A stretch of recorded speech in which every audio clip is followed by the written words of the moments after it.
entire life has been wrong. My life is the complete opposite of everything I WICR, where we wanted to be. dance the night away. Welcome back to another edition, or I keep saying edition, another segment of We Got It Covered. Andrew Alice here. I have a cold a little bit. My apologies, ladies and gentlemen. So I just wanted to get into what I talked about last segment a little bit. What I let off with was the NBA season. It is under wraps. It is underway. It started Tuesday, October 17th. My sister's birthday. Shout out to my sister. So the first game, everybody was anticipating it. It was the Celtics versus the Cleveland Cavaliers. So during the offseason, if you didn't know, I'm going to give you a little bit of a recap. Kyrie Irving left the Cleveland Cavaliers, so he wanted to be traded, and they did not have to honor it.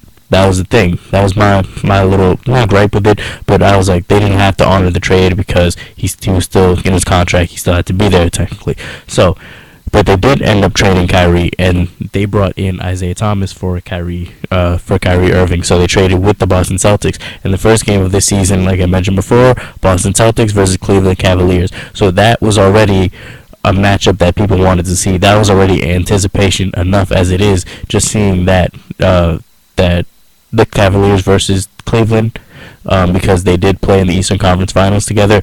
Add on top that Kyrie Irving left LeBron James' team, which a lot of people would love to play for, to start his own team. He said that he wanted to be the playmaker in his own team. In my opinion, he cannot be the same playmaker that LeBron James is. LeBron James is on another level compared to anybody else. He's compared to the greats. He's compared to Michael Jordan, Magic Johnson, Bill Russell. When they talk about greatest player of all time, they bring LeBron James into that conversation. And many people are ready to say that LeBron James is the greatest basketball player of all time because of what he's done with Cleveland, winning championships in Miami, and then going back to Cleveland and winning a championship there too. So a lot of people would say that LeBron James is the greatest basketball player of all time over Jordan, and Jordan would be number 2.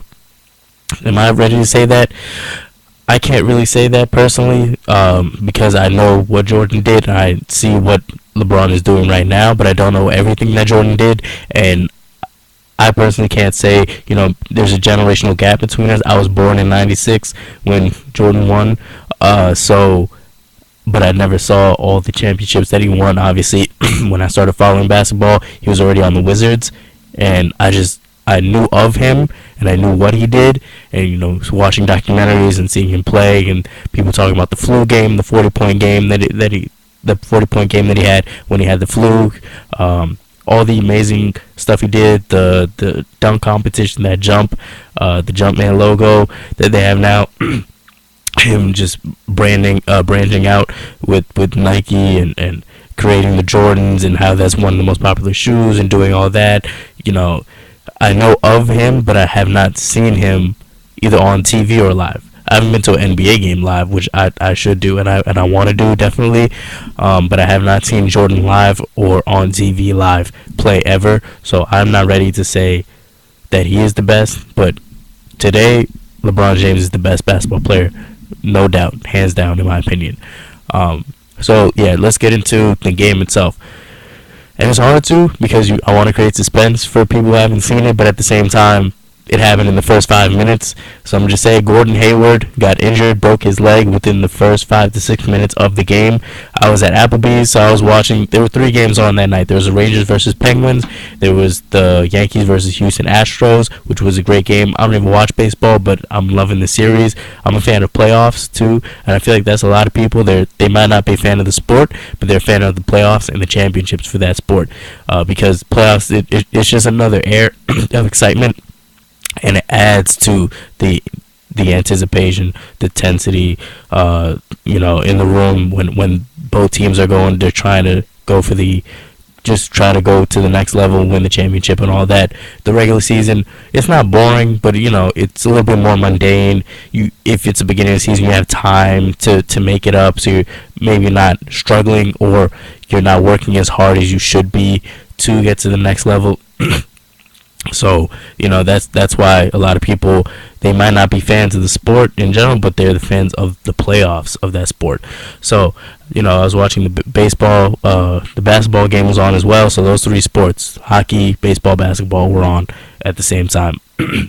So I was watching hockey, then baseball, somebody scored. Now I switched to baseball, then the hockey was back 2-2, switching between basketball. I turn around and I see everybody, just covering their mouths like this, just everybody looking in shock and awe, and I was like, uh-oh, what happened? I was like, who got injured? What? And then I see Gordon Hayward on the floor. I was like, oh, dang. And usually, I would expect, oh, he just got hurt. He's going to get up. He's going to be okay. Nah, this may or may not end his season already on the first game of the season. Within the first 5 minutes, didn't even play the full quarter or anything. So Gordon Hayward might be out already. And that to me is sad. Because there was a lot of potential for him. The game was close. So maybe the Celtics would have won, and that's what people wanted to see, because everybody's saying, oh, it's going to be the same thing. Cleveland in the East is going to win.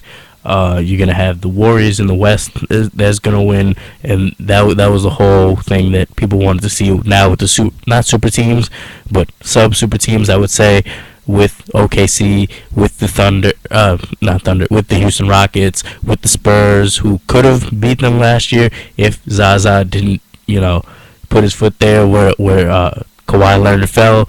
But people were excited to see this season because there are more teams that have star players that could challenge at least. That's what people are saying. Maybe not beat, but challenge at least those two teams on the East and on the West, Cleveland Cavaliers and the Golden State Warriors. So that's why people were excited for this season, and especially between I don't want to say beef because I don't know if they have beef, but the feud or the tension between Kyrie Irving and LeBron James. So that's definitely sad to see.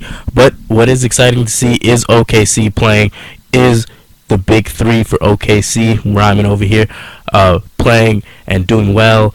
And, Russell Westbrook on track already for 82 triple-doubles this season. That was a little inside joke because he had a triple-double in his first game already, 21 points, like 10 assists, 16 rebounds, or maybe it's vice versa, 16 rebounds, 10 assists. But no matter what, nonetheless, he's still putting up triple-doubles in his first game back.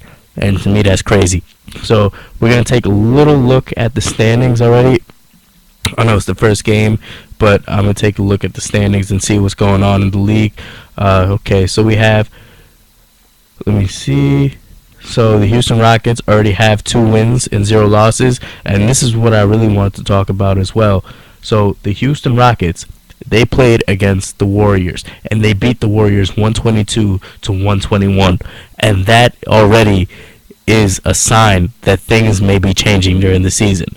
So the Houston Rockets beat the Warriors. They got Harden and Chris Paul. They acquired Chris Paul over the summer. They beat them by 1 point, and Kevin Durant got the last shot. He shot it, but the buzzer already went off, and they ran out of time and everything like that. But to me, that's a sign to say that maybe if Houston Rockets just have James Harden and Chris Paul on their team, the main big superstars, and OKC has Paul George, Carmelo Anthony, and Russell Westbrook on their team, I'm excited for that matchup, and I'm excited to see what happened. And the Spurs, they just had Kawhi Leonard. Kawhi Leonard, Defensive Player of the Year multiple times already, and he alone made the difference on the team. So I'm excited to see what OKC will do, especially, again, there's a lot of tension in the NBA, tension between Russell Westbrook and Kevin Durant, because they had a little falling out, at the end of the season when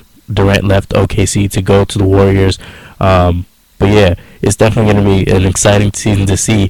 Just like hockey, basketball is going to be exciting as well, because yes, there are super teams, but there are sub-super teams that could bring the fight to super teams. And yes, heart and talent beats hard work, but hard work beats talent when talent isn't working hard. So we're going to see what's going to happen in this season. And when we come back, we're going to talk about the NFL. We're just going to cover all sports today, baby. All sports, we're going to cover it. We'll be right back.